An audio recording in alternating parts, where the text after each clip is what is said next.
नमस्कार। Economics Awadh classes YouTube channel पर आपका स्वागत है।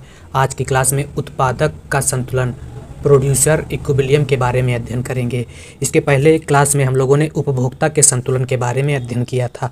उपभोक्ता का संतुलन और उत्पादक के संतुलन में थोड़ा सा अंतर है, तो थोड़ा सा उपभोक्ता के संतुलन के बारे में जान लेते हैं, फिर उत्पादक के संतुलन के बारे में जानेंगे। उपभोक्ता संतुलन के लिए जो आवश्यक शर्तें थी वह शर्तें थी बजट रेखा तटस्थता वक्र को स्पर्श करे तथा तटस्थता वक्र का ढाल बजट रेखा के ढाल के बराबर हो, अर्थात प्रतिस्थापन की सीमांत दर जो है कीमत अनुपात के बराबर हो, MRS बराबर PX/PY हो। ऐसी स्थिति में उत्पादक जो है संतुलन में होगा। इसके अलावा जो अन्य शर्त थी वह थी तटस्थता वक्र मूल बिंदु की ओर उन्नतोदर हो, अर्थात MRS जो है मार्जिनल रेट सब्स्टिट्यूशन जो है घटती हुई होनी चाहिए। तो इस प्रकार से यह उत्पादक के उपभोक्ता के संतुलन के लिए जो शर्तें थी, उपभोक्ता का संतुलन जहां तटस्थता वक्र को अनधिमान वक्र स्पर्श करेगा, जहां अनधिमान वक्र कीमत रेखा को स्पर्श करेगा, वहां उपभोक्ता का संतुलन होगा। तो इस प्रकार से उपभोक्ता के संतुलन के लिए जो है बजट रेखा तटस्थता वक्र को स्पर्श करती है, और जहां पर दोनों एक दूसरे को स्पर्श करेंगे वहां पर उपभोक्ता जो है संतुलन में होगा। यह कह सकते हैं जहां MRS बराबर होगी PX/PY के, वहां पर उपभोक्ता संतुलन में होगा। अब उत्पादक संतुलन के लिए क्या आवश्यक शर्तें हैं? तो उत्पादक संतुलन के लिए आवश्यक शर्तें हैं, पहले तो जान लेते हैं जहां उत्पादक संतुलन कहां पर होगा। जहां समोत्पाद वक्र दी गई साधन कीमत रेखा को स्पर्श करेगी वहां जो है उत्पादक का संतुलन होगा। समोत्पाद वक्र के बारे में हम लोग पिछले वीडियो में अध्ययन कर चुके हैं। और अगर इनके शर्तों की बात की जाए तो क्या बताएं, जहां पर समोत्पाद वक्र दी गई साधन कीमत रेखा को स्पर्श करेगी वहां पर उत्पादक संतुलन में होगा। यह साधन कीमत रेखा है और यह समोत्पाद वक्र है और यहाँ पर स्पर्श कर रहा है, तो यहाँ पर क्या होगा, उत्पादक जो है संतुलन में होगा। इसके अलावा जो शर्तें हैं, साधन कीमत रेखा समोत्पाद वक्र को स्पर्श करती हो, या समोत्पाद वक्र का ढाल साधन कीमत रेखा के ढाल के बराबर हो, अर्थात कह सकते हैं तकनीकी प्रतिस्थापन की सीमांत दर जो है वह साधन कीमत रेखा अनुपात के बराबर हो, या इसको ऐसे भी कह सकते हैं MRTS जो है बराबर होगी PX/PY के। तो ऐसी स्थिति में भी उत्पादक जो है संतुलन की स्थिति में होगा। या कह सकते हैं कि समोत्पाद वक्र मूल बिंदु की ओर घटती हुई हो, अर्थात मूल बिंदु की ओर उन्नतोदर हो, अर्थात घटती हुई हो।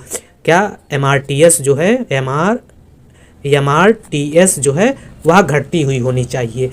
तो इन शर्तों का पूरा होने पर जो है एक उत्पादक जो है संतुलन की स्थिति में पहुंच जाएगा। इसके अलावा उत्पादक संतुलन की स्थिति में पहुंचेगा जहां पर अनुकूलतम साधन का प्रयोग कर लिया हो उत्पादक ने, या उन अनुकूलतम साधनों का प्रयोग करके अपने लाभ को अधिकतम कर लिया हो, या अधिकतम लाभ की स्थिति में हो, तब भी कह सकते हैं उत्पादक जो है या प्रोड्यूसर इक्विलिब्रियम की स्थिति में होगा, संतुलन की स्थिति में होगा।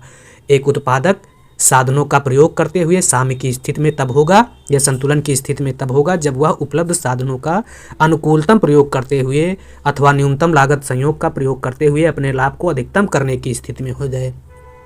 ऐसी स्थिति में उत्पादक जो है संतुलन में होगा। इसके अलावा साधन कीमत रेखा तथा समोत्पाद वक्र का स्पर्श बिंदु न्यूनतम लागत संयोग अथवा साधनों के अनुकूलतम संयोग को बताता है। यही उत्पादक का संतुलन बिंदु होता है जिस पर उत्पादक को अधिकतम लाभ प्राप्त होता है। उत्पादक के संतुलन की जो दशाएं हैं, उन दशाओं में जो है संतुलन के बिंदु पर न्यूनतम लागत संयोग प्राप्त होना चाहिए, अर्थात संतुलन के बिंदु पर समोत्पाद वक्र साधन कीमत रेखा को स्पर्श किया जाना चाहिए, और संतुलन के बिंदु पर तकनीकी सीमांत प्रतिस्थापन दर साधनों की कीमत अनुपात के बराबर होनी चाहिए, तथा संतुलन के बिंदु पर एक साधन की सीमांत उत्पादकता एवं कीमत के अनुपात के बराबर होना चाहिए। संतुलन के बिंदु पर साधन की सीमांत उत्पादकता एवं उसकी कीमत अनुपात जो है बराबर होना चाहिए, तब उत्पादक जो है संतुलन में होगा। तो उत्पादक कब संतुलन में होगा? जब वह अधिकतम उत्पादन या लाभ को प्राप्त कर ले जाएगा। और उपभोक्ता कब संतुलन में होगा? जब उसको अधिकतम संतुष्टि प्राप्त होगी। उपभोक्ता अधिकतम संतुष्टि प्राप्त करके संतुलन में पहुंच जाएगा, और उत्पादक जो है अनुकूलतम साधनों का प्रयोग करके जब अधिकतम लाभ प्राप्त कर लेगा तब संतुलन की स्थिति में पहुंच जाएगा। तो इस संतुलन उत्पादक संतुलन का यह आरेख है, जिसमें RS जो है वह साधन कीमत रेखा को दिखा रहा है, तथा IP जो है वह समोत्पाद वक्र को दिखा रहा है। जहाँ पर साधन कीमत रेखा समोत्पाद वक्र को स्पर्श कर रही है, IP2 जो है RS को अर्थात साधन कीमत रेखा को स्पर्श कर रही है। तो E बिंदु पर जो है उत्पादक संतुलन में हो रहा है। समोत्पाद वक्र को दी गई साधन कीमत रेखा को स्पर्श करना चाहिए, तो स्पर्श की स्थिति में यह बराबर है। अगर संतुलन बिंदु जो है E पर है, अगर मात्रात्मक रूप में देखा जाए तो समोत्पाद वक्र का ढाल, जहाँ पर समोत्पाद वक्र का ढाल कीमत रेखा के ढाल के जहाँ पर बराबर होगा वहाँ पर उत्पादक संतुलन की स्थिति में होगा।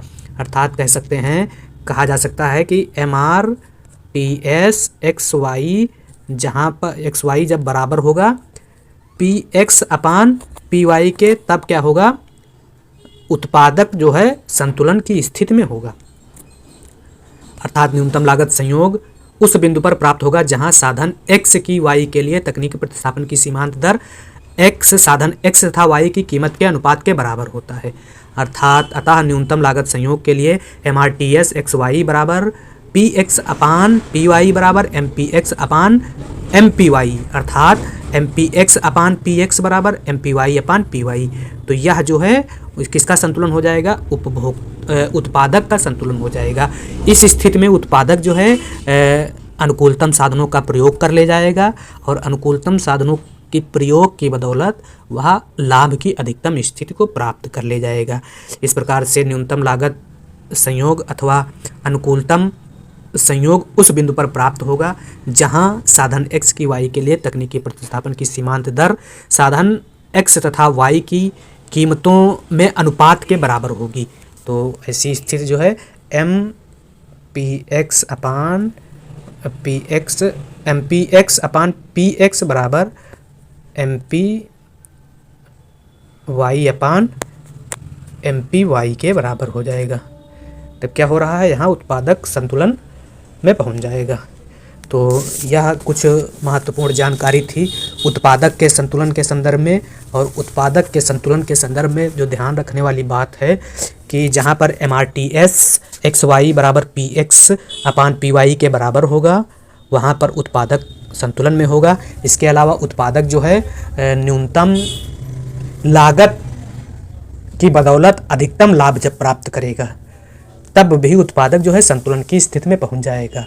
और अनुकूलतम साधनों का प्रयोग करके भी जब अधिकतम लाभ की स्थिति प्राप्त करेगा तब भी उत्पादक जो है संतुलन की स्थिति में पहुंच जाएगा। तो economics Awadh classes YouTube channel पर अगर आप लोग पहली बार विजिट कर रहे हैं तो economics Awadh classes YouTube channel को सब्सक्राइब करें, वीडियो को लोगों तक शेयर करें तथा वीडियो को लाइक करें। Thank you.